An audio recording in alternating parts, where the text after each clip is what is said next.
إن الحمد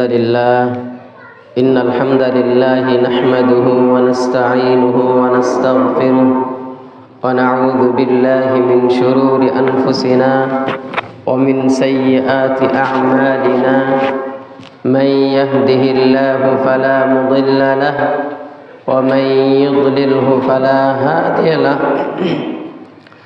وأشهد أن لا إله إلا الله وحده لا شريك له وأشهد أن محمدًا عبده ورسوله أما بعد فإن أصدق الحديث كلام الله وخير الهدي هدي محمد صلى الله عليه وسلم وشر الأمور محدثاتها وكل محدثة بدعة وكل بدعة ضلالة وكل ضلالة في النار فأعوذ بالله من الشيطان الرجيم بسم الله الرحمن الرحيم يا أيها الذين آمنوا اتقوا الله حق تقاته ولا تموتن إلا وأنتم مسلمون يا أيها الذين آمنوا اتقوا الله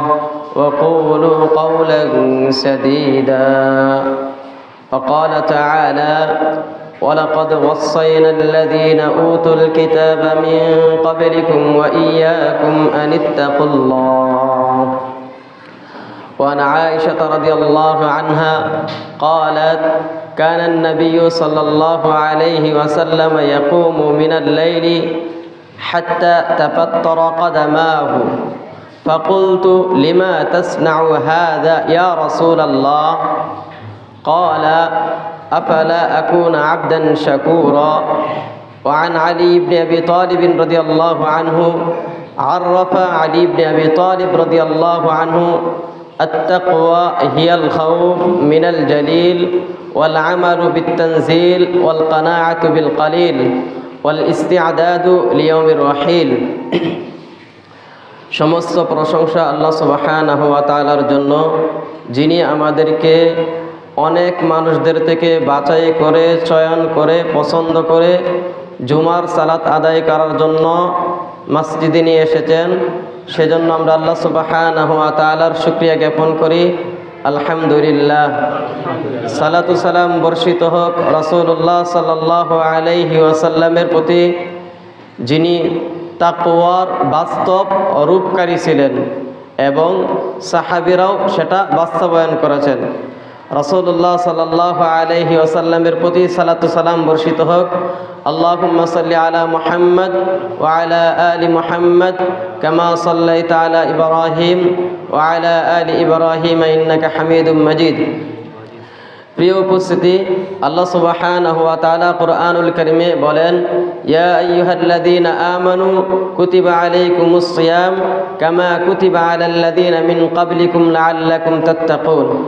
হে ঈমানদারগণ, তোমাদের উপর সিয়ামকে ফরজ করা হয়েছে যেমনইভাবে ফরজ করা হয়েছিল তোমাদের পূর্ববর্তীদের উপর। লাআল্লাকুম তাত্তাকুন, সম্ভবত তোমরা তাকওয়া অবলম্বন করবে। তাহলে রমাদানের প্রথম মেসেজ সেটা হচ্ছে তাকওয়া অবলম্বন করা, যাতে মানুষ নিজেকে পরিবর্তন করতে পারে। সেটার জন্য আল্লাহ সুবহানাহু ওয়া তাআলা রমাদানকে নাজিল করেছেন। আল্লাহ সুবহানাহু ওয়া তাআলা তার বান্দাদেরকে বিভিন্ন সময়ে বিভিন্ন ফুরসাত দিয়ে থাকেন। এর মধ্যে থেকে রমাদান মাস হচ্ছে একটি বড় ফুরসত, যেটা আল্লাহ সুবহানাহু ওয়া তাআলা যেই মাসে বান্দাদেরকে ক্ষমা করে থাকেন। আর এই রমাদানের প্রধান এবং সর্ব উৎকৃষ্ট উপদেশ হচ্ছে আল্লাহ সুবহানাহু ওয়া তাআলার পক্ষ থেকে মানুষ যেন আল্লাহ সুবহানাহু ওয়া তাআলাকে ভয় করে নিজেকে যেন পরিবর্তন করে নেয়। আমরা সর্বদাই নিজেদেরকে মুহাসাবা করব, আমরা নিজেদেরকে কতটুকু পরিবর্তন করতে পারি এই রমাদানকে কেন্দ্র করে, যাতে করে আমরা তাকওয়া অবলম্বন করতে পারি। তাকওয়ার ব্যাপারে অনেকগুলা সংজ্ঞা পাওয়া যায়, আমরা দুই একটা সংজ্ঞা উপস্থাপন করার চেষ্টা করব ইনশাআল্লাহ। তাকওয়া, এই তাকওয়ার মূল মাদ্দা হচ্ছে ওয়াকয়ুন, ওয়াও কফ ইয়া। যার মূল অর্থ হচ্ছে রক্ষা করা, আবার ওয়াকায়া আত্মরক্ষা করা। তাহলে তাকওয়া শাব্দিক অর্থ হচ্ছে নিজেকে বাঁচানো বা আত্মরক্ষা করা। তাকওয়ার সংজ্ঞার ব্যাপারে বলা হয় যে আইয়াজআলা বাইনাহু ওয়া বাইনা মা ইয়াখাফুহু, ব্যক্তি যা ভয় করে তার মাঝে এবং আল্লাহ তাআলার শাস্তির মাঝে একটা আত্মরক্ষা নির্ধারণ করা। আইয়াজআলাল আবদু বাইনাহু ওয়া বাইনা মা ইয়াখাফুহু, ব্যক্তি যা ভয় করে এবং আল্লাহ তাআলার শাস্তির মাঝে একটা আত্মরক্ষা নির্ধারণ করা হচ্ছে তাকওয়া।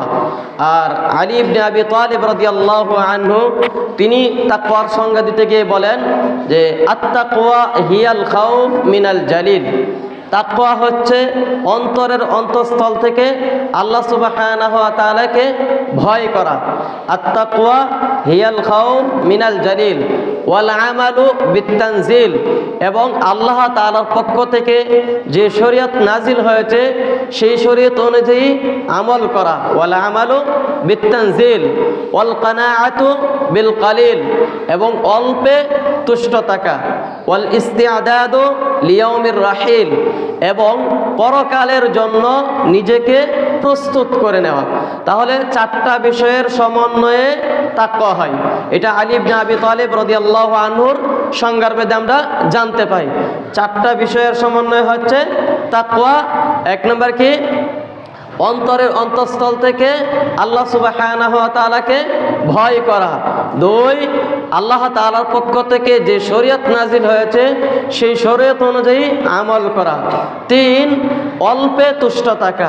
চার, যে কিয়ামতের দিনের ভয়াবহতার জন্য নিজেকে প্রস্তুত করে নেওয়া হচ্ছে তাকওয়া।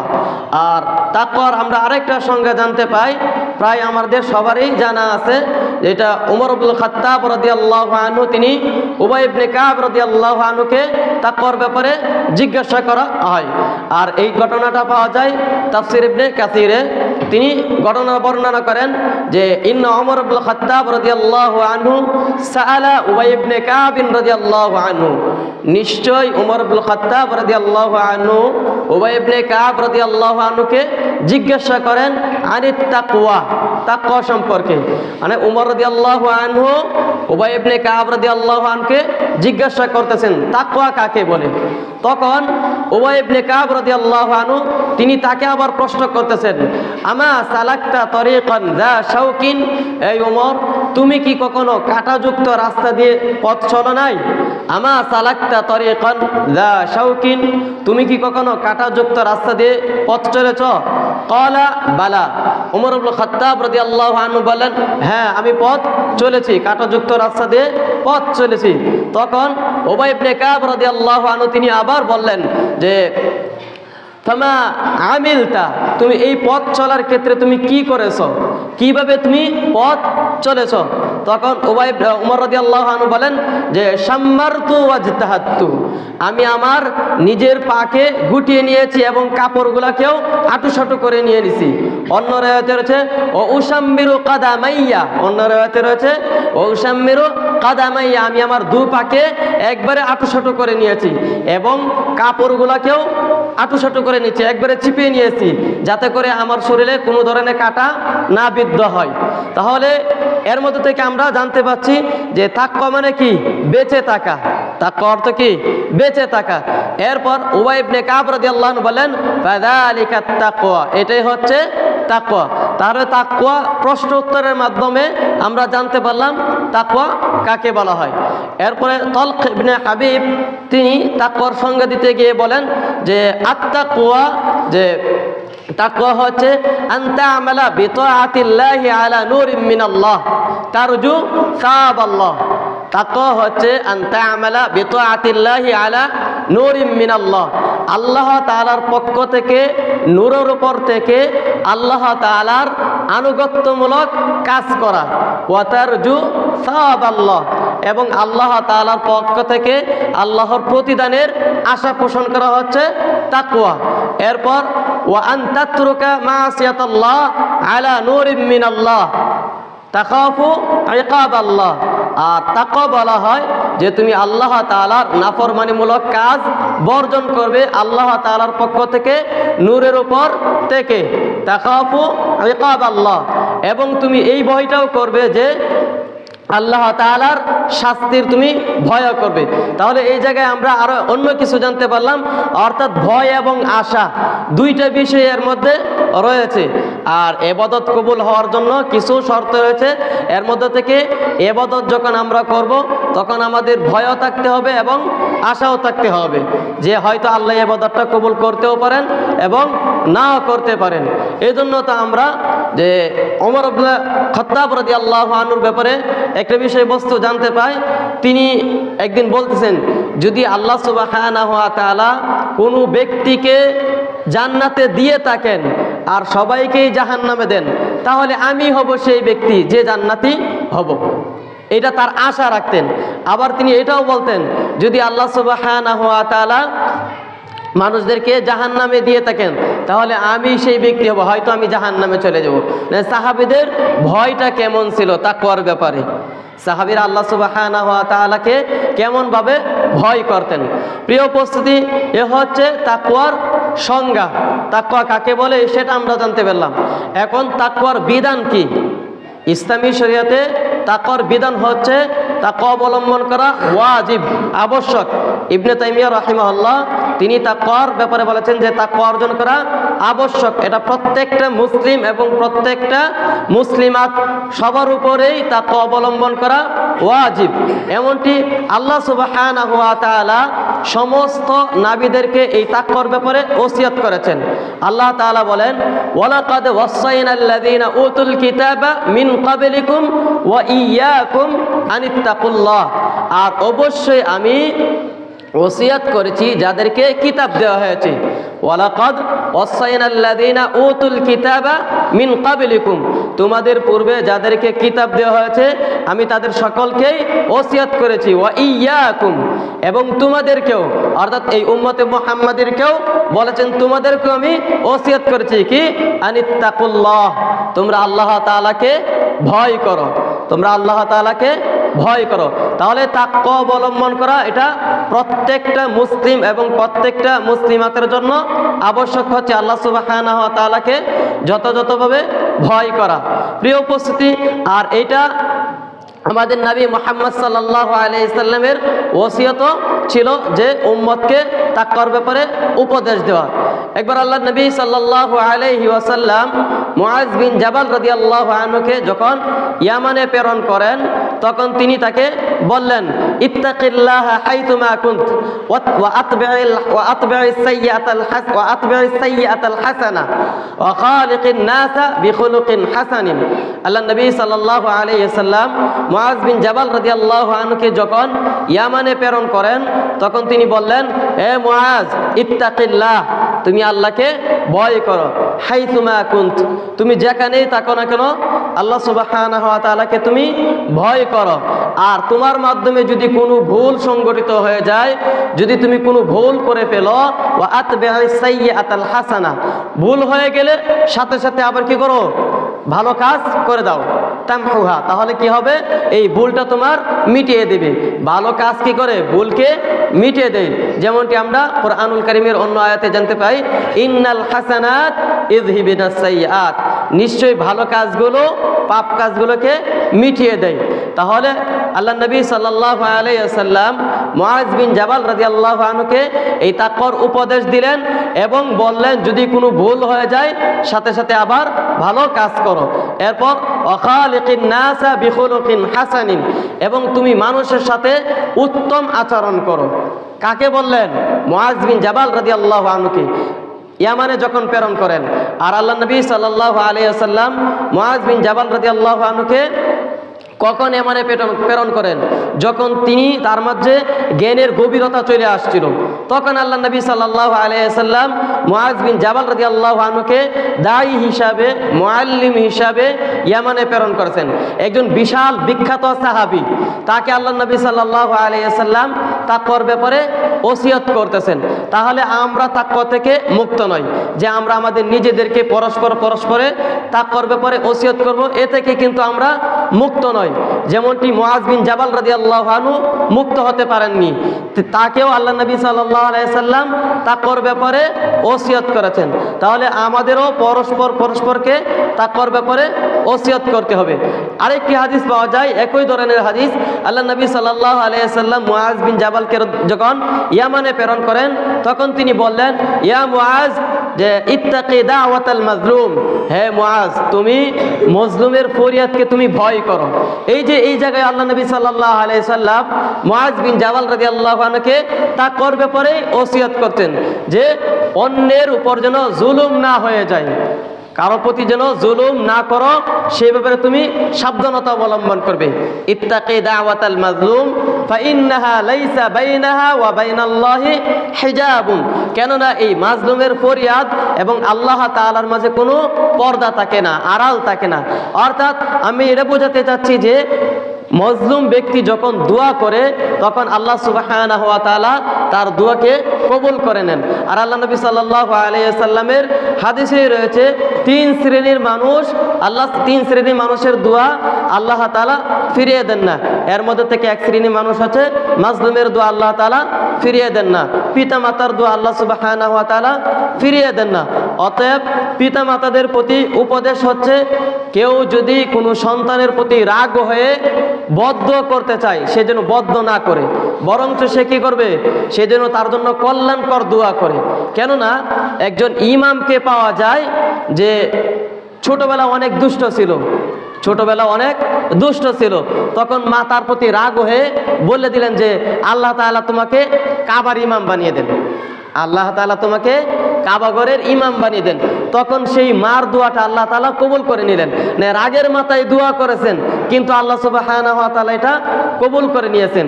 আর যদি রাগের মাথায় অসন্তুষ্টির দোয়া করি, যদি আল্লাহ তাআলা কবুল করে নেন, তাহলে কি অবস্থাটা হবে?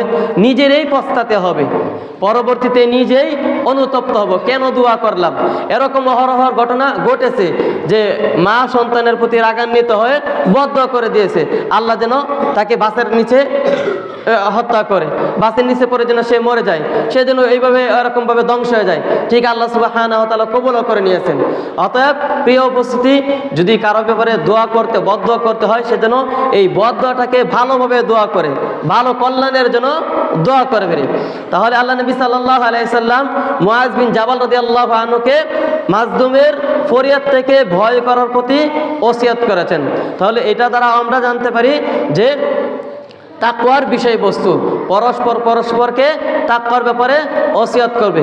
আর তাকওয়ার অনেক ফজিলত রয়েছে, যেটা কোরআনুল কারিমে অনেকগুলা ফায়দা পাওয়া যায়, যে তাকওয়া অবলম্বন করলে কি পাওয়া যাবে। আর আল্লাহ সুবহানাহু ওয়া তাআলা প্রত্যেকটা নবীকেই তাকওয়ার ব্যাপারে উপদেশ দিতে বলেছেন তার উম্মতকে। যেমনটি সূরা শুরার মধ্যে 5টি জায়গায় আমরা 5 জন নবীর ব্যাপারে ঘটনা জানতে পাই। আল্লাহ সুবহানাহু ওয়া তাআলা বলেন যে ইয ক্বালা লাহুম আখুহুম হুদুন আলা তাত্তাকুন, ইয ক্বালা লাহুম আখুহুম সালিহুন আলা তাত্তাকুন, ইয ক্বালা লাহুম আখুহুম শুআইব, ইয ক্বালা লাহুম আখুহুম নূহুন আলা তাত্তাকুন।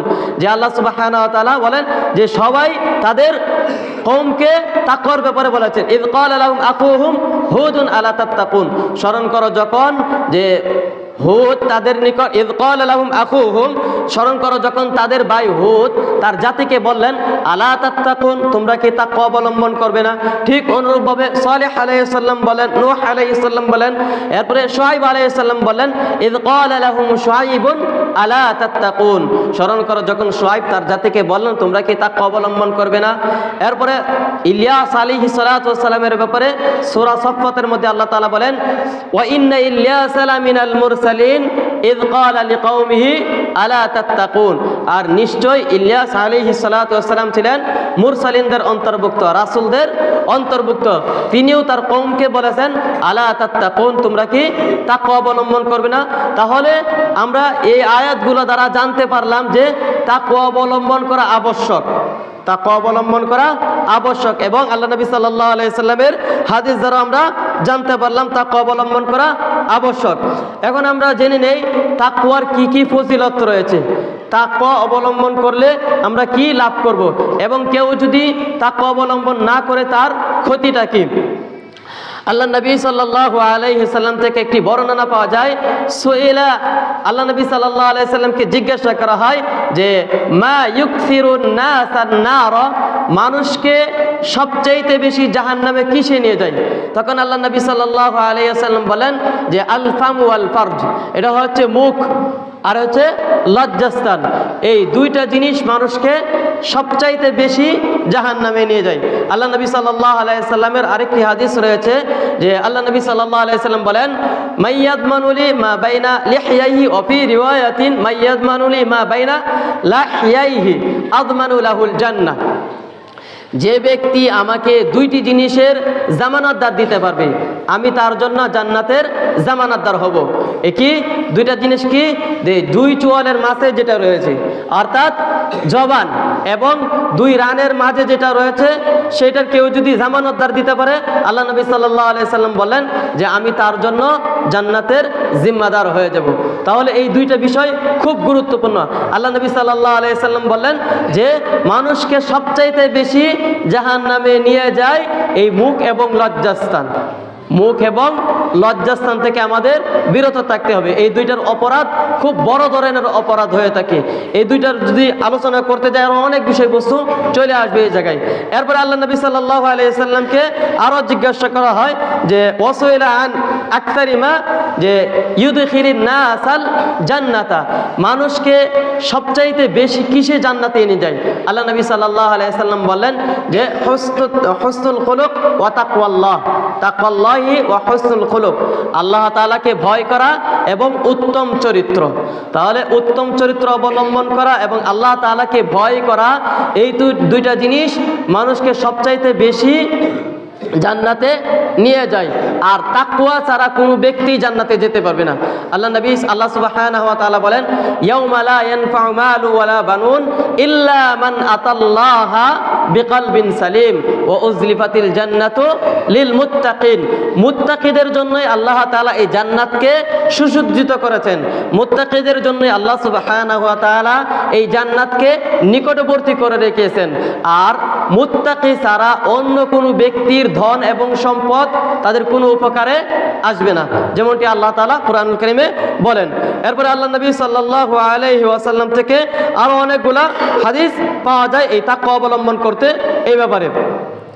প্রিয় উপস্থিতি, যে সবচাইতে উত্তম পোশাক হচ্ছে তাকওয়ার পোশাক, যেমনটি আল্লাহ সুবহানাহু ওয়া তাআলা বলেন লিবাসুত তাকওয়া যালিকা খাইর, যে সবচাইতে উত্তম পোশাক হচ্ছে তাকওয়ার পোশাক। তাহলে তাকওয়ার পোশাক আবার এটা কি? এটা হচ্ছে উত্তম চরিত্রের মাধ্যমে নিজেকে সজ্জিত করে নেওয়া। একজন কবি তিনি তার কবিতায় বলেন ইদাল মারউ লাম ইয়ালবাস থিয়াবান মিনাত তুকা, ইদাল মারউ লাম ইয়ালবাস থিয়াবান মিনাত তুকা, যে তাকাল্লাবা উরয়ানান ওয়া ইন কানা আসিয়ান। একজন কবি তিনি তার কবিতাতে বলেন যখন ব্যক্তি তাকওয়ার পোশাকের মাধ্যমে সজ্জিত না হবে, তাকওয়ার পোশাকের মাধ্যমে সে কাপড় পরিধান না করবে, তাহলে সে ব্যক্তি কি? উলঙ্গ। ওয়া ইন কানা কাসিয়ান, যদিও তো সেই ব্যক্তি বাহ্যিকভাবে আমরা দেখতে পাচ্ছি কি সে ব্যক্তি কাপড় পরিহিত অবস্থায় রয়েছে, কিন্তু তিনি বলতেছেন কি তাকাল্লাবা উরয়ানান, সে পরিবর্তন হয়ে যায় উলঙ্গতে। ওয়া ইন কানা কাসিয়ান, যদিও তো আমরা বাহ্যিকভাবে তাকে দেখতেছি সে কি কাপড় পরিধান করেছে। আর আল্লাহ নবী সাল্লাল্লাহু আলাইহি সাল্লামের একটা হাদিস রয়েছে যে লজ্জাশীলতার ব্যাপারে, ইদা লাম তাস্তাহি ফাসনা মা শি'তা, যখন তোমার লজ্জাশীলতা উঠে যায় তখন তুমি যা ইচ্ছা তাই করতে পারো। আর এই লজ্জাশীলতাটাও তাকওয়ারই অন্তর্ভুক্ত। তাকওয়া থাকলেই মানুষ কেবলমাত্র আল্লাহ সুবহানাহু ওয়া তাআলাকে ভয় করতে পারে এবং সে লজ্জাশীল ব্যক্তি হয়। প্রিয় উপস্থিতি, তাহলে আমরা তাকওয়ার সবচাইতে উত্তম পোশাক হচ্ছে তাকওয়ার পোশাক।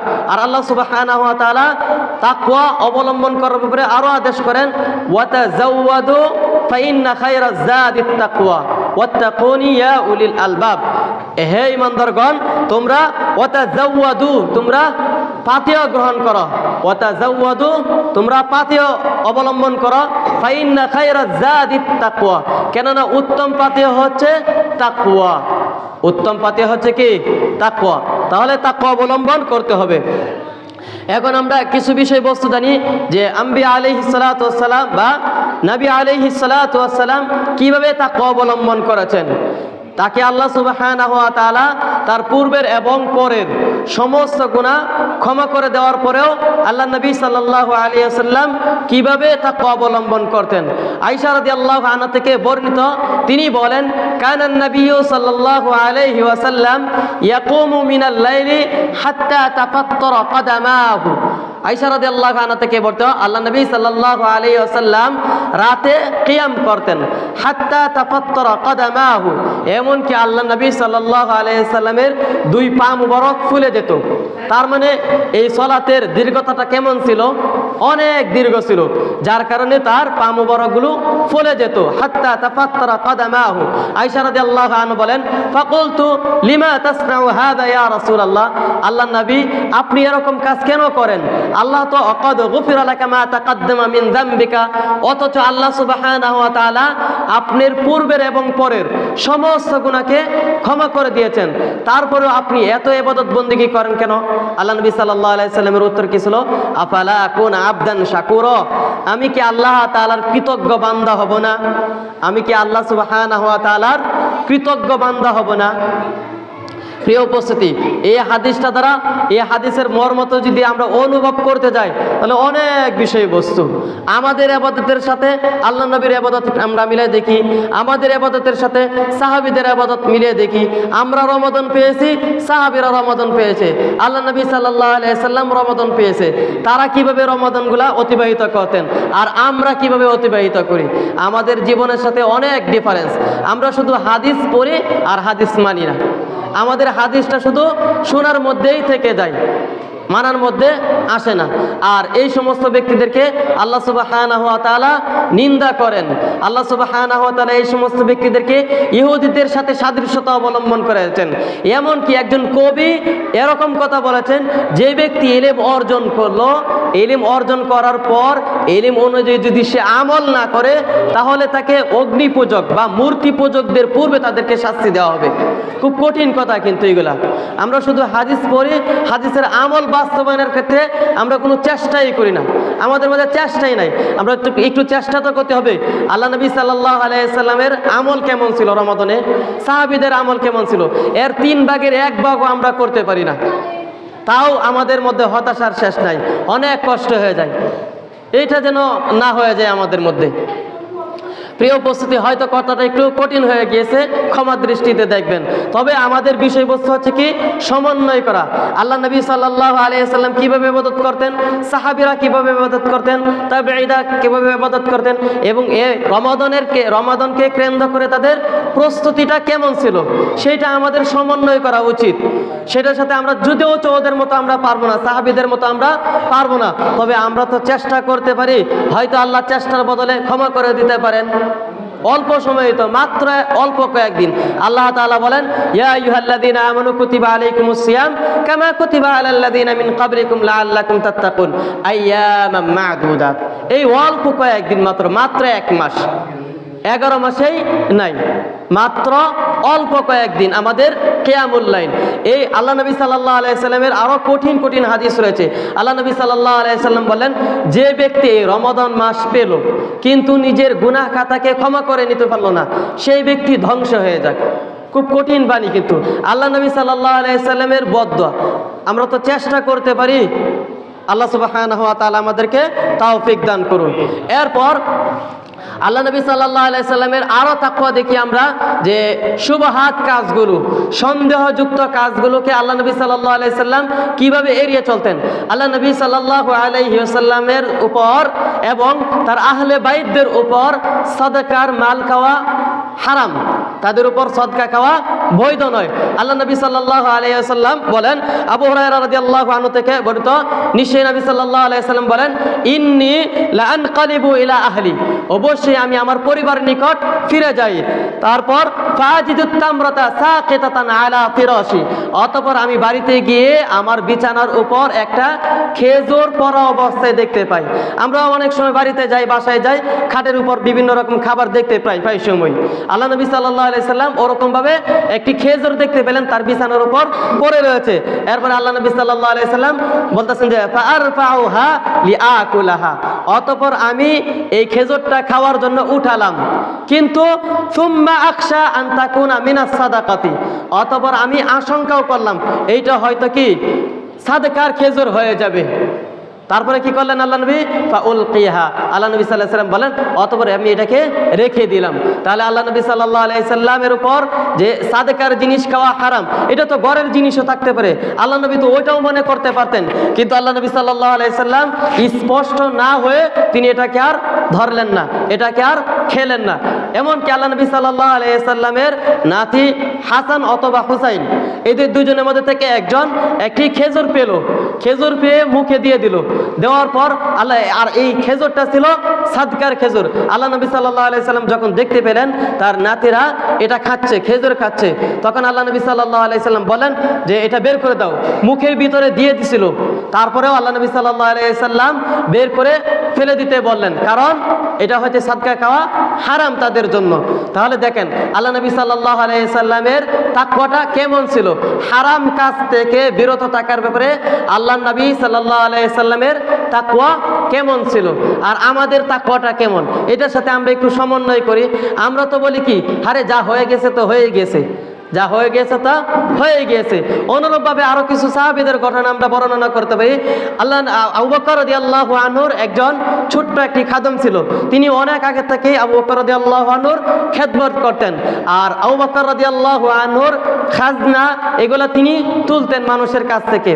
আর সে এই খাদেমটা জাহিলি যুগে গণকগিরি করত, অর্থাৎ এই যে ভাগ্য পরীক্ষা করে না, গণনা করে বা ভবিষ্যতের বাণী সম্পর্কে সে বলে দিত, এরকম খাদেম ছিল আবু বকর রাদিয়াল্লাহু আনহু, তার জাহিলি যুগে ছিল। এর পরবর্তীতে সে মুসলিম হয়ে যায়, ভালো হয়ে যায়। কিন্তু আবু বকর রাদিয়াল্লাহু আনহু তার খাদেমকে এই ট্যাক্স তোলার জন্য, খাজনা তোলার জন্য পাঠালেন, আর আবু বকর রাদিয়াল্লাহু আনহু সেই খাজনার সম্পদগুলো তিনি ভক্ষণ করতেন, খেতেন। একদিন তিনি বের হলেন খাজনা তোলার জন্য, যে তার এই জাহিলি যুগের একজন ব্যক্তিকে পেলেন যে তাকে গণনা করেছিলেন, গণকগিরি করেছিলেন। আর সেই বালক বলতেছেন যে আমি এত বেশি পারদর্শী ছিলাম না এই গণনা করার ক্ষেত্রে, অর্থাৎ গণকগিরি করার ক্ষেত্রে আমি এত বেশি পারদর্শী ছিলাম না। আর সেই ব্যক্তি আমার এই মজুরিটা তখন দেয় নাই, এখন দিল আর কি, পরবর্তীতে দিল। আবু বকর রাদিয়াল্লাহু আনহুর কাছে এইটার মজুরি দিয়ে খাদ্য কিনে নিয়ে আসলেন, খাদ্য কিনে নিয়ে আসতেন। নিয়ে আসার পর আবু বকর রাদিয়াল্লাহু আনহু তো ভাবলেন হয়তো খাজনার এই খাবারটা ওইটা দিয়ে কিনে নিয়ে আসা হয়েছে, তখন আবু বকর রাদিয়াল্লাহু আনহু খেয়ে ফেললেন। খাওয়ার পর যে এই খাদেম তিনি বলতেছেন যে আপনি কি জানেন এটা কিসের খাবার খাইলেন আপনি? তখন এই খাদেম বলতেছেন যে আমি জাহিলি যুগে গণকগিরি করতাম আর এত বেশি গণনাতে পারদর্শী ছিলাম না, সেইটার মজুরি দিয়ে খাদ্য এটা। তখন আবু বকর রাদিয়াল্লাহু আনহু কি করলেন? মুখের ভিতরে আঙ্গুল ঢুকিয়ে দিলেন, আঙ্গুল ঢুকিয়ে পেটে যা গেছে সবগুলা বের করে ফেলে দিলেন। আবু বকর রাদিয়াল্লাহু আনহুর তাকওয়া জাহিলি যুগের বিষয়বস্তু ছিল, অথচ এইটা তার জন্য হালাল ছিল। কেউ যদি একটা মাসআলা এই জায়গাতে কেউ যদি হারাম টাকার কামাই করে আর কোনো ভালো ব্যক্তিকে এটাকে হাদিয়া হিসেবে দেয়, তখন যে ব্যক্তিকে হাদিয়া দিছে সেটা সেই ব্যক্তির জন্য বৈধ, সেই ব্যক্তির জন্য এটা কি বৈধ। কিন্তু তাকওয়ার বিষয়বস্তু কি, সে সেটাকে বর্জন করতে পারে, তার জিনিস নাও খেতে পারে, কিন্তু যাকে দেওয়া হয়েছে সেটা তো তার জন্য হাদিয়া দিয়েছে, এটা সে খাইতে পারে। আবু বকর রাদিয়াল্লাহু আনহুর জন্য সেটা খাওয়াটা বৈধ ছিল, যেহেতু খেয়ে ফেলেছে। এরপরে জাহিলি যুগের বিষয়বস্তু ছিল, খেয়ে ফেলেছে, এটা খাইতে পারে, কিন্তু আবু বকর রাদিয়াল্লাহু আনহু কি করলেন? তাকওয়া স্বরূপ এটাকে আবার মুখ থেকে বের করে ফেলে দিলেন। এ হচ্ছে আবু বকর রাদিয়াল্লাহু আনহুর তাকওয়া। এরপরে আমরা ওমর রাদিয়াল্লাহু আনহুর তাকওয়া দেখি, যে ওমর রাদিয়াল্লাহু আনহু আল্লাহ সুবহানাহু ওয়া তাআলাকে কিভাবে ভয় করতেন। ওমর রাদিয়াল্লাহু আনহু ছিলেন শাসক, তিনি একদিন রাতে প্রজাদের খবর নেওয়ার জন্য তিনি বের হয়ে গেলেন, যাচ্ছিলেন একটা বাড়ির পাশ দিয়ে, সেই বাড়িতে একজন মহিলা আর তার মেয়ে দুইজনের কথোপকথন শুনতে পেলেন। তখন উমর রাদিয়াল্লাহু আনহু ঘরের পিছনে দাঁড়িয়ে গেলেন যে তারা কি বিষয়ে কথাবার্তা বলে এটা শুনি। আর এই মা আর মেয়ে দুইজনে কথা বলতেছিল দুধ সম্পর্কে, অর্থাৎ এই যে গাভীর দুধ বা ছাগলের দুধ ইত্যাদি দুধ সম্পর্কে তারা পরস্পর কথোপকথন করতেছে। মা এই দুধের মধ্যে পানি মিশ্রিত করার জন্য বলতেছে। আর এর পূর্বে ওমর ইবনে খাত্তাব রাদিয়াল্লাহু আনহু মানুষের মাঝে ঘোষণা দিয়ে দিয়েছিলেন যে কেউ দুধের মধ্যে পানি মিশ্রিত করতে পারবে না। তার শাসনামলে তিনি এটা ঘোষণা দিয়ে দিয়েছিলেন যে কেউ দুধের মধ্যে পানি মিশ্রিত করে দুধকে বৃদ্ধি করে এটা বিক্রি করতে পারবে না, এই ঘোষণা দিয়েছিলেন। আর এই ঘোষণা তার মেয়ে শুনেছিল, ওই মহিলার মেয়ে শুনতে পেয়েছিল। আর মা এই মেয়ে দুজনে কথোপকথন করলো যে কি মা চাচ্ছে যে দুধের মধ্যে পানি দেবে, আর মেয়ে চাচ্ছেন যে না, এই দুধের মধ্যে পানি দেওয়া যাবে না, কারণ আমিরুল মুমিনিন ওমর ইবনে খাত্তাব রাদিয়াল্লাহু আনহু এই দুধে পানি মিশ্রিত করতে নিষেধ করেছেন। তখন এই যে দুইজনে যখন কথোপকথন করতেছে ওমর রাদিয়াল্লাহু আনহু ঘরের পিছন থেকে শুনতে পেলেন। আর তখন মা বলতেছেন যে আমিরুল মুমিনিন কোথায় আছে, তিনি তো এখন শুনতেছে না। তখন এই মেয়ে বলতেছেন যে আমিরুল মুমিনিন হয়তো শুনতেছে না, কিন্তু আমিরুল মুমিনিনের রব অর্থাৎ আল্লাহ সুবহানাহু ওয়া তাআলা তিনি তো এই কথাগুলো শুনতেছেন। তাহলে দেখেন এই যে এই মেয়ের একটা তাকওয়ার বিষয়বস্তু, এই জায়গায় মেয়ের তাকওয়ার বিষয়বস্তু। আল্লাহ তাআলা তো অবশ্যই শুনতেছেন, আমিরুল মুমিনিন তো শুনতেছে না, কিন্তু আমিরুল মুমিনিনও ঘরের পিছন দিক দিয়ে তাদের কথোপকথন শুনতেছেন, কিন্তু তারা আর দেখতেছে না। তখন এর পরবর্তীতে এই ওমর ইবনে খাত্তাব রাদিয়াল্লাহু আনহু তিনি তার সন্তান আসিমকে এই মেয়ের সাথে বিবাহ দেন। কেন? এই তাকওয়ার কারণে ওমর ইবনে খাত্তাব রাদিয়াল্লাহু আনহু তার ছেলে আসিমের সাথে এই মেয়েটার বিবাহ দেন। এর পরবর্তীতে সন্তান জন্মগ্রহণ করেন ওমর ইবনে আব্দুল আজিজ, বলা হয় তাকে ঘটনাটা। জি, তাহলে এই হচ্ছে আমরা তাকওয়ার বিষয়বস্তু আমরা দেখতে পেলাম কি একটা মেয়ের তাকওয়া কেমন, একটা মেয়ের তাকওয়া কেমন। আর ওমর ইবনে খাত্তাব রাদিয়াল্লাহু আনহুর তাকওয়ার ব্যাপারেও তো আমরা আগে ইতিপূর্বে বললাম। এরপরে ওমর ইবনে খাত্তাব রাদিয়াল্লাহু আনহু শাসন আমলের ব্যাপারে তিনি খুব বেশি আতঙ্ক থাকতেন, হয়তো রাষ্ট্রের ব্যাপারে কোনো খেয়ানত হয়ে যাচ্ছে কিনা, রাষ্ট্রের মানুষদেরকে কোনো কষ্ট দিয়ে দিচ্ছে কিনা। একবার তিনি নিজেই বলতেছেন যদি ইরাকের মধ্যে কোনো উষ্টি পথ চলতে গিয়ে কষ্ট হয় তাহলে হয়তো আল্লাহ তাআলা আমাকে সে ব্যাপারে জিজ্ঞাসা করতে পারে। ইরাকের মধ্যে যদি কোনো উষ্টির পথ চলতে গিয়ে হুটচট খেয়ে যায়, পড়ে যায়, হয়তো আল্লাহ তাআলা সেই ব্যাপারে আমাকে জিজ্ঞাসা করতে পারে। ওমর রাদিয়াল্লাহু আনহুর তাকওয়াগুলো এরকমই ছিল যে আল্লাহ সুবহানাহু ওয়া তাআলাকে ভয় করার ব্যাপারে। এরপরে আমরা আরো দেখি মুআজ বিন জাবাল রাদিয়াল্লাহু আনহুর তাকওয়ার ব্যাপারে কেমন তাকওয়া অবলম্বন করতেন এবং তিনি কেমন ইবাদতের প্রতি আগ্রহী ব্যক্তি ছিলেন, সাহাবীরা কেমন আগ্রহী ছিলেন ইবাদতের প্রতি। মুআজ বিন জাবাল রাদিয়াল্লাহু আনহু থেকে বর্ণিত যে লাম্মা হাদারাতুল ওয়াফাতু, যখন মুআজ বিন জাবাল রাদিয়াল্লাহু আনহু নিকট মৃত্যু উপস্থিত হয়ে গেল, বাকা, তখন তিনি কাঁদতেছেন, মানে মৃত্যুর পূর্ব মুহূর্তে তিনি কান্নাকাটি করা শুরু করলেন। এরপরে ফাকিরা লাহু মা ইউবিকিকা ইয়া মুআজ, হে মুআজ আপনাকে কিসে কাঁদাচ্ছে, আপনি কেন কান্নাকাটি করতেছেন, মৃত্যুর ভয়ে কি কান্না করতেছেন? মানুষের এটা প্রশ্ন করে ফেললো।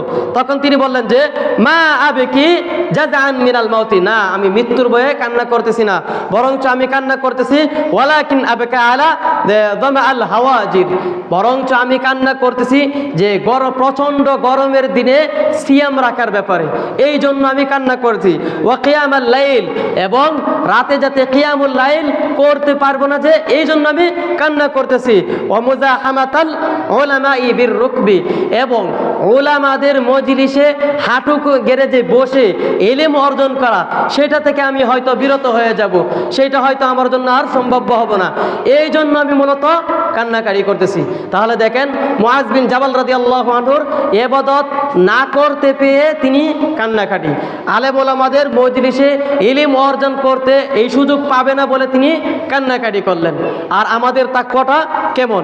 এরপর আল্লাহ সুবহানাহু ওয়া তাআলা আব্দুল্লাহ ইবনে মাসউদ রাদিয়াল্লাহু আনহু আনহু থেকে একটি কওল পাওয়া যায় যে তিনি আল্লাহ সুবহানাহু ওয়া তাআলাকে কেমন ভয় করতেন এবং পাপ থেকে বেঁচে থাকার জন্য তিনি কেমন চেষ্টা করতেন এবং তিনি পাপকে কেমন গুরুতর অপরাধ বলে মনে করতেন, ছোট ছোট পাপগুলোকে।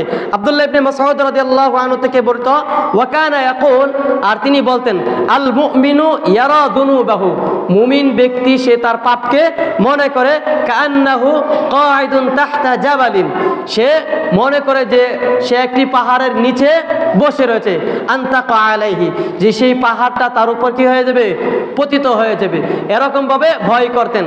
ওয়াল মুনাফিকুন, আর মুনাফিকরা ইয়ারা দুনুবাহু কান্নাহু ইয়ারা দুনুবাহু কাযুবাবিন মাররা আলা আনফিহি।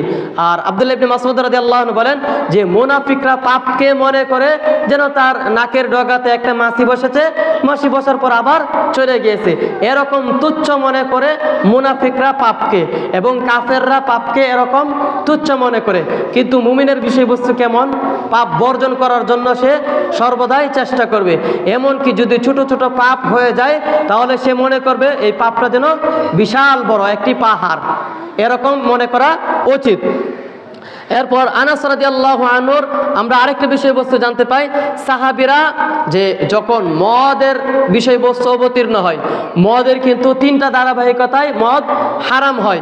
যখন আল্লাহ তাআলা চূড়ান্তভাবে মদকে হারাম করে দিয়েছেন, ইয়া আইয়ুহাল্লাযীনা আমানু ইন্নামাল খামরু ওয়াল মাইসিরু ওয়াল আনসাবু ওয়াল আজলামু রিজসুম মিন আমালিশ শাইতান ফাজতানিবুহু লাআল্লাকুম তুফলিহুন, এগুলা থেকে বিরত থাকতে হবে। মদ, জুয়া, এরপরে যে তীর দিয়ে ভাগ্য নির্ধারণ করা, এইগুলো হচ্ছে সব হচ্ছে শয়তানের কর্মকাণ্ড, এটা হচ্ছে সবগুলো হচ্ছে অপবিত্র। সুতরাং আল্লাহ সুবহানাহু ওয়া তাআলা বলেন ফাজতানিবুহু লাআল্লাকুম তুফলিহুন, সুতরাং তোমরা এগুলা থেকে বেঁচে থাকো যাতে তোমরা সফলকাম হতে পারো। তখন এই আয়াতের বাস্তবায়নটা সাহাবীদের মধ্যে কেমন ছিল, আমরা আনাস রাদিয়াল্লাহু আনহু থেকে একটা বর্ণনার মধ্যে আমরা জানতে পাই। আনাস রাদিয়াল্লাহু আনহু তিনি নিজেই বলেন যে কুনতু সাকিয়াল কওমি, আমি কওমকে মদ পান করাতাম, ইয়াউমা হুররিমাত আলাইহিল খামরু, যেই দিন মদ হারাম করা হয়, যেই দিন মদ খাওয়া হারাম করা হয় সেই দিন আমি কওমকে, লোকদেরকে মদ পান করাচ্ছিলাম। কার বাড়িতে? ফি বাইতি আবি তালহা, আবু তালহা রাদিয়াল্লাহু আনহুর বাড়িতে তিনি মদ পান করাচ্ছিলেন।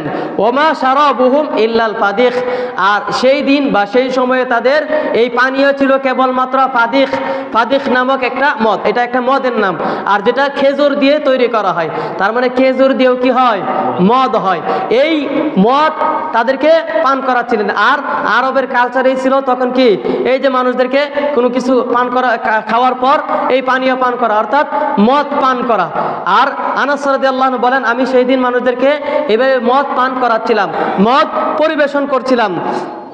যে ফাআমারা মুনাদি ইউনাদি, অতঃপর একজন আদেশকারী বা একজন ঘোষণাকারী ঘোষণা দিচ্ছেন কি, আলা ইন্নাল খামরা কাদ হুররিমাত, এই শুনে রাখো মানুষ সকল, অবশ্যই মদকে হারাম করে দেওয়া হয়েছে।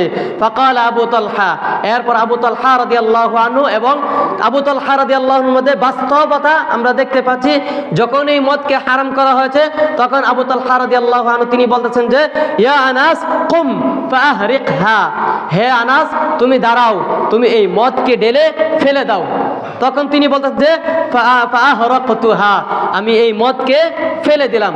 তাহলে মদের আয়াত যখন অবতীর্ণ হলো যে মদ খাওয়া যাবে না, মদ হারাম, তখন আবু তালহা রাদিয়াল্লাহু আনহুর আদেশ ছিলেন যে এই মদকে ফেলে দাও, আল্লাহ তাআলা এটা হারাম করে দিয়েছেন, অতএব কাউকে খেতেও দেওয়া যাবে না। তিনি আদেশ করলেন ফেলে দেওয়ার জন্য, আর আনাস রাদিয়াল্লাহু আনহু ফেলে দিলেন।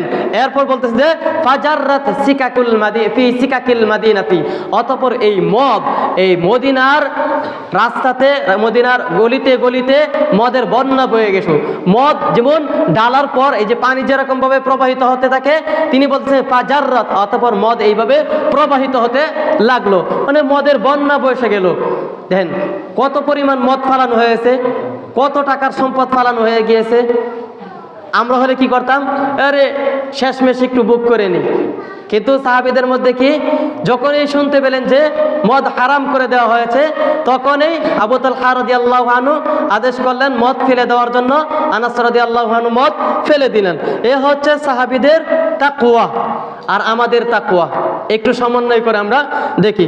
তাকওয়ার অনেকগুলো ফজিলত রয়েছে, যেটা আমরা কুরআনুল কারীম থেকে জানতে পাই যে কেউ যদি তাকওয়া অবলম্বন করে তাহলে আল্লাহ সুবহানাহু ওয়া তাআলা তার বিষয়বস্তুকে সহজ করে দেন। যেমনটি আল্লাহ সুবহানাহু ওয়া তাআলা বলেন, ওমাই ইয়াত্তাকিল্লাহা ইয়াজআল লাহু মিন আমরিহি ইসরা। আর যে ব্যক্তি আল্লাহ সুবহানাহু ওয়া তাআলাকে ভয় করবে, আল্লাহ তাআলা তার জন্য তার বিষয়বস্তুটাকে সহজ করে দেন। এরপরে অন্য আয়াতে রয়েছে, যে ব্যক্তি আল্লাহ সুবহানাহু ওয়া তাআলাকে ভয় করে, আল্লাহ তাআলা তাকে এমন দিক থেকে রিজিক দান করেন যেন সে বুঝতেই পারে না। তাহলে আল্লাহ সুবহানাহু ওয়া তাআলাকে ভয় করলে, তাকওয়া অবলম্বন করলে আল্লাহ সুবহানাহু ওয়া তাআলা অবশ্যই তাকে রিজিক দান করবেন। রিজিকের কোনো চিন্তাই করতে হবে না। আল্লাহ সুবহানাহু ওয়া তাআলার উপর ভরসা করে আল্লাহ সুবহানাহু ওয়া তাআলার আদেশকে মান্য করলে অবশ্যই আল্লাহ তাআলার ওয়াদা, আল্লাহ তাআলা রিজিক দান করবেন। যেহেতু আল্লাহ তাআলা বলেন, ওমাই ইয়াত্তাকিল্লাহা ইয়াজআল লাহু মিন আমরিহি ইসরা ওমাই ইয়াত্তাকিল্লাহা ইয়াজআল লাহু মাখরাজা ওয়া ইয়ারযুকহু মিন হাইথু লা ইয়াহতাসিব। এমনকি আল্লাহ নবী সাল্লাল্লাহু আলাইহি ওয়াসাল্লাম একটি উদাহরণ দিয়ে বলতেছেন যে কেউ যদি আল্লাহ সুবহানাহু ওয়া তাআলার উপর যথাযথভাবে ভরসা করতে পারে, আল্লাহ সুবহানাহু ওয়া তাআলা তাকে কেমনভাবে রিজিক দিবেন। আল্লাহ নবী সাল্লাল্লাহু আলাইহি ওয়াসাল্লাম বলেন, লাউ আন্নাকুম তাতাওয়াক্কালুনা হাক্কা তাওয়াক্কুলিহি লারুযিকতুম কামা তুরযাকুত তায়র। যে ইয়াতিরু বিখিসাম ইয়াগদু বিখিসামিন তারুহু বিতানান। সে খালি পেটে ঘর থেকে বের হয়, আবার ভরা পেটে আবার বাসাতে ফিরে আসে। আল্লাহ নবী সাল্লাল্লাহু আলাইহি সাল্লাম বলেন, লাউ আন্নাকুম তাতাওয়াক্কালুনা আলাল্লাহ, যদি তোমরা আল্লাহ তাআলার উপর যথাযথভাবে ভয় করতে পারো, হাক্কা তাওয়াক্কুলিহি লারুযিকতুম কামা তুরযাকুত তায়র, তাহলে অবশ্যই তোমাদেরকে রিজিক দেওয়া হবে যেমন ভাবে পাখিদেরকে রিজিক দেওয়া হয়। পাখিদের যেমন খালি পেটে ঘর থেকে বের হয়, যে ইয়াগদু বিখিসামিন তারুহু বিতানান, সে খালি পেটে ঘর থেকে বের হয়, আবার ভরা পেটে শিকরে আবার বাসাতে ফিরে আসে। তার রিজিকের কোনো চিন্তা করতে হয় না, বের হলেই সে রিজিক পেয়ে যাচ্ছে। যদি মানুষ আল্লাহ তাআলার উপর এরকমভাবে ভরসা করতে পারে, আল্লাহ তাআলার উপর তাওয়াক্কুল করতে পারে, আল্লাহ সুবহানাহু ওয়া তাআলাকে ওরকমভাবে ভয় করতে পারে, তাহলে অবশ্যই আল্লাহ সুবহানাহু ওয়া তাআলার ওয়াদা, আল্লাহ তাআলা তাদেরকে ওরকমভাবেই রিজিক দিয়ে থাকবেন। এরপর কেউ যদি আল্লাহ সুবহানাহু ওয়া তাআলাকে ভয় করে, তাহলে আল্লাহ সুবহানাহু ওয়া তাআলা তাকে ধ্বংস থেকে, আযাব থেকে এবং মন্দ থেকে তাকে রক্ষা করবেন, তাকে মুক্তি দিবেন। যেমনটি আল্লাহ সুবহানাহু ওয়া তাআলা বলেন, ওয়ায়ুনাজ্জিল্লাহু আল্লাযীনা তাকাউ বিমাফাযাতিহিম লা ইয়ামাসসুহুমুস সু ওয়া লা হুম ইয়াহজানুন। আর অবশ্যই আল্লাহ সুবহানাহু ওয়া তাআলা মুক্তি দিবেন। ওয়ায়ুনাজ্জিল্লাহু আল্লাযীনা তাকাউ, আর অবশ্যই আল্লাহ তাআলা ওই সমস্ত ব্যক্তিদেরকে মুক্তি দিবেন যারা আল্লাহ সুবহানাহু ওয়া তাআলাকে ভয় করে। বিমাফাযাতিহিম, কিভাবে? তাদেরকে সফলতার মাধ্যমে, তাদেরকে কল্যাণ দেওয়ার মাধ্যমে আল্লাহ সুবহানাহু ওয়া তাআলা তাদেরকে মুক্তি দিবেন। এরপর লা ইয়ামাসসুহুমুস সু, তাদেরকে কোনো ধরনের মন্দ স্পর্শ করতে পারবে না। ওয়ালা হুম ইয়াহজানুন, এবং তারা চিন্তিত হবে না। যেহেতু আল্লাহ সুবহানাহু ওয়া তাআলার ওয়াদা এগুলো, আল্লাহ সুবহানাহু ওয়া তাআলা অবশ্যই বাস্তবায়ন করবেন। আর কেউ যদি আল্লাহ সুবহানাহু ওয়া তাআলাকে যথাযথভাবে ভয় করতে পারে, তাকওয়া অবলম্বন করতে পারে, তাহলে আল্লাহ সুবহানাহু ওয়া তাআলা তার পাপগুলোকে মিটিয়ে দিবেন। যেমনটি আল্লাহ সুবহানাহু ওয়া তাআলা বলেন, যালিকা আমরুল্লাহি আনজালাহু ইলাইকুম ওয়া মান ইয়াত্তাকিল্লাহা ইউকাফির আনহু সাইয়্যাতিহি ওয়া ইউযিম লাহু আজরা। আল্লাহ সুবহানাহু ওয়া তাআলা সেই ব্যক্তির মর্যাদাকে উঁচু করবেন, সেই ব্যক্তির গুনাহগুলোকে আল্লাহ তাআলা মিটিয়ে দিবেন। যালিকা আমরুল্লাহ, এটা হচ্ছে আল্লাহ তাআলার নির্দেশ, আল্লাহ তাআলার আদেশ। আনজালাহু ইলাইকুম, যা তিনি তোমাদের প্রতি অবতীর্ণ করেছেন। ওয়া মান ইয়াত্তাকিল্লাহ, আর যে ব্যক্তি আল্লাহ সুবহানাহু ওয়া তাআলাকে ভয় করবে, ইউকাফির আনহু সাইয়্যাতিহি, আল্লাহ তাআলা তার থেকে তার পাপগুলোকে মিটিয়ে দিবেন। ওয়া ইউযিম লাহু আজরা, আর আল্লাহ সুবহানাহু ওয়া তাআলা তাকে মহা প্রতিদানে ধন্য করবেন। প্রিয় উপস্থিতি, তাহলে কেউ যদি তাকওয়া অবলম্বন করে, আল্লাহ সুবহানাহু ওয়া তাআলা তার পাপ মিটিয়ে দিবেন, আল্লাহ সুবহানাহু ওয়া তাআলা তাকে বিশাল প্রতিদান দিয়ে থাকবেন। এরপর আল্লাহ নবী সাল্লাল্লাহু আলাইহি ওয়াসাল্লাম থেকে আরো বর্ণনা রয়েছেন। আল্লাহ সুবহানাহু ওয়া তাআলা বলেন, কেউ যদি তাকওয়া অবলম্বন করে তাহলে তাকে যে মন্দ থেকে রক্ষা করা হবে, তাকে কল্যাণ দেওয়া হবে। অনুরূপ হাদিসেই অনুরূপ আয়াতে রয়েছে, ইন তামসাসকুম হাসানাতুন তাসুহুম ওয়া ইন তুসিবকুম সাইয়্যাতুন ইয়াফরাহু বিহা ওয়া ইন তাসবিরু ওয়া তাত্তাকু লা ইয়াদুররুকুম কাইদুহুম শাইআ। যে কোনো ব্যক্তির চক্রান্ত যারা তাকওয়া অবলম্বন করবে তাদেরকে কোনো ধরনের ক্ষতি করতে পারবে না। এটা আল্লাহ তাআলার ওয়াদা। আল্লাহ সুবহানাহু ওয়া তাআলা ক্ষতি থেকে তাদেরকে রক্ষা করবেন। এরপর যে ব্যক্তি তাকওয়া অবলম্বন করে সে মূলত আল্লাহ সুবহানাহু ওয়া তাআলার নিদর্শনগুলিকেই সম্মান করে। যেমনটি আল্লাহ সুবহানাহু ওয়া তাআলা বলেন, ওমাই ইউআযযিম শাইরাল্লাহ ফাইন্নাহা মিন তাকওয়াল কুলুব। আর যে ব্যক্তি আল্লাহ সুবহানাহু ওয়া তাআলার নিদর্শনাবলীকে সম্মান প্রদর্শন করে এটা হচ্ছে তার অন্তরের তাকওয়ার কারণেই হয়ে থাকে। তাহলে যে ব্যক্তি তাকওয়া অবলম্বন করে সে আল্লাহ সুবহানাহু ওয়া তাআলার বিধানগুলোকে, আল্লাহ সুবহানাহু ওয়া তাআলার নিদর্শনগুলোকে মূলত সে ব্যক্তি সম্মান করে। আর যে ব্যক্তি তাকওয়া অবলম্বন করবে আল্লাহ সুবহানাহু ওয়া তাআলা তার প্রতি রহমত নাজিল করবেন, আল্লাহ সুবহানাহু ওয়া তাআলা তার প্রতি দয়া করবেন। আর যে ব্যক্তি তাকওয়া অবলম্বন করবে সে ব্যক্তি আল্লাহ সুবহানাহু ওয়া তাআলার কাছে সবচাইতে বেশি সম্মানিত ব্যক্তি হবে। যেমনটি আল্লাহ সুবহানাহু ওয়া তাআলা বলেন, ইন্না আকরামাকুম ইনদাল্লাহি আতকাকুম, যেটা সূরা হুজুরাতের 13 নম্বর আয়াতে রয়েছে। এরপরে আল্লাহ সুবহানাহু ওয়া তাআলা বলেন, ওমাই ইউতিইল্লাহা ওয়া রাসূলাহু ওয়া ইয়াখশাল্লাহা ওয়া ইয়াত্তাকিহি ফাউলাইকা হুমুল ফাইজুন। যে ব্যক্তি আল্লাহ সুবহানাহু ওয়া তাআলাকে ভয় করে আল্লাহ সুবহানাহু ওয়া তাআলা বলেন তারাই হচ্ছে সফলকামীদের অন্তর্ভুক্ত। প্রিয় উপস্থিতি, তাকওয়ার অনেক ফজিলত রয়েছে। এই রমাদান মাস তাকওয়া অবলম্বন করার মাস। এই রমাদান মাস আল্লাহ তাআলা কোরআন নাজিল করেছেন, সিয়ামকে ফরজ করেছেন, মানুষ যেন তাকওয়া অবলম্বন করতে পারে, আল্লাহ সুবহানাহু ওয়া তাআলাকে যথাযথভাবে ভয় করতে পারে। আল্লাহ সুবহানাহু ওয়া তাআলার কাছে আমাদের দোয়া, আল্লাহ সুবহানাহু ওয়া তাআলা আমাদেরকে মুত্তাকিদের অন্তর্ভুক্ত করুন। আমিন। ওয়া সাল্লাল্লাহু ওয়া সাল্লাম আলা নবিয়িনা মুহাম্মদ ওয়া আলা আলিহি ওয়া সাহবিহি আজমাইন।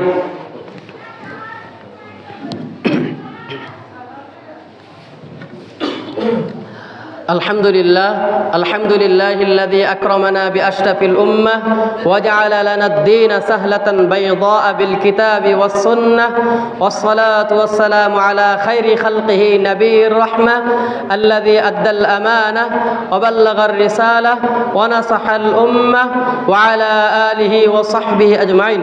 প্রিয় উপস্থিতি, আমরা তাকওয়ার ফজিলত বা তাকওয়ার ফায়দা সম্পর্কে বলতেছিলাম। প্রায় অনেকগুলো বলা হয়েছে।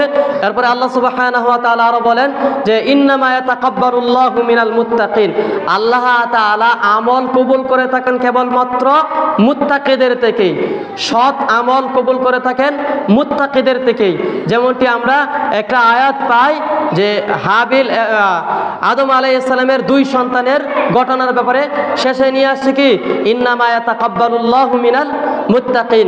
আল্লাহ তাআলা মূলত সৎ কাজগুলো মুত্তাকিদের থেকেই কবুল করে থাকেন। এরপর যে ব্যক্তি আল্লাহ সুবহানাহু ওয়া তাআলাকে ভয় করবে সেই ব্যক্তি জান্নাতের উত্তরাধিকারী হবে।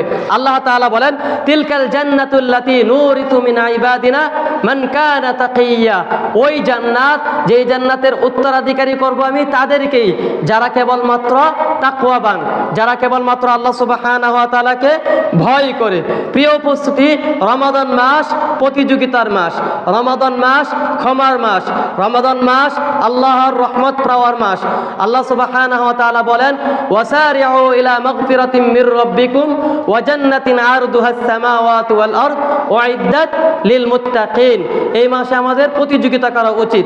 কোন কিসের প্রতিযোগিতা? আমলের প্রতিযোগিতা, কল্যাণকর কাজের প্রতিযোগিতা। পরস্পরকে ওসিয়ত করব কল্যাণকর কাজের, তার প্রতিযোগিতা। আল্লাহ তাআলা বলেন, ওয়াসারিউ ইলা মাগফিরাতিম মির রাব্বিকুম। আর তোমরা তোমাদের রবের ক্ষমার দিকে দ্রুত ধাবিত হও। ওয়াসারিউ ইলা মাগফিরাতিম মির রাব্বিকুম ওয়া জান্নাতিন আরদুহাস সামাওয়াতু ওয়াল আরদ, এবং আসমান এবং জমিনে, ওয়া জান্নাতিন এবং জান্নাতের দিকে তোমরা দ্রুত ধাবিত হও, যার দূরত্ব হচ্ছে কি পূর্ব এবং পশ্চিমের দূরত্ব। ওয়াসারিউ ইলা মাগফিরাতিম মির রাব্বিকুম ওয়া জান্নাতিন আরদুহাস সামাওয়াতু ওয়াল আরদ, যার প্রশস্ততা, যার পরিধি হচ্ছে আসমান এবং জমিন। প্রিয় উপস্থিতি, এই জায়গায় একটা সূক্ষ্ম মাসালা ছিল, সেটা বোঝার বিষয়বস্তু রয়েছে। ইনশাআল্লাহ পরবর্তীতে যদি কোনো সময় এ বিষয়ে আলোচনা আসে তখন বলার চেষ্টা করব। ওয়াজান্নাতিন আরদুহাস সামাওয়াতু ওয়াল আরদ উইদ্দাত লিল মুত্তাকিন, আর আল্লাহ তাআলা এই জান্নাতকে মুত্তাকিদের জন্যই কেবলমাত্র প্রস্তুত করে রেখেছেন, আর মুত্তাকিদের জন্যই জান্নাতকে নিকটবর্তী করে রেখেছেন। আল্লাহ তাআলার কাছে দোয়া, আল্লাহ সুবহানাহু ওয়া তাআলা এই রমাদান মাসকে আমাদেরকে ফুরসত হিসাবে দিয়েছেন। আল্লাহ তাআলা যেন আমাদেরকে সেই সুযোগটা যেন ব্যবহার করতে পারি, আল্লাহ তাআলা সেই তৌফিক দান করেন। এই রমাদান মাসে আমরা যেন পরিপূর্ণভাবে তাকওয়া অবলম্বন করতে পারি, সেই তৌফিক দান করেন। আল্লাহ সুবহানাহু ওয়া তাআলার কাছে দোয়া, আল্লাহ আপনি আমাদেরকে এই রমাদান মাসের পুরো মাসটাই যেন সিয়াম পালন করতে পারি, আল্লাহ সেই তৌফিক দান করেন। আল্লাহ তাআলা এই রমাদান মাসে কিয়ামকে আমাদের থেকে কবুল করে নেন। এই রমাদান মাসের কুরআনুল কারীমের তেলাওয়াতকে আল্লাহ তাআলা আমাদের থেকে কবুল করে নেন। ওয়াসাল্লাল্লাহু ওয়াসাল্লিম আলা নবিয়িনা মুহাম্মদ ওয়া আলা আলিহি ওয়া সাহবিহি আজমাইন। সুবহানাকাল্লাহুম্মা ওয়া বিহামদিকা আশহাদু আল্লা ইলাহা ইল্লা আনতা আস্তাগফিরুকা ওয়া আতুবু ইলাইক। কুমু লিস-সালাহ।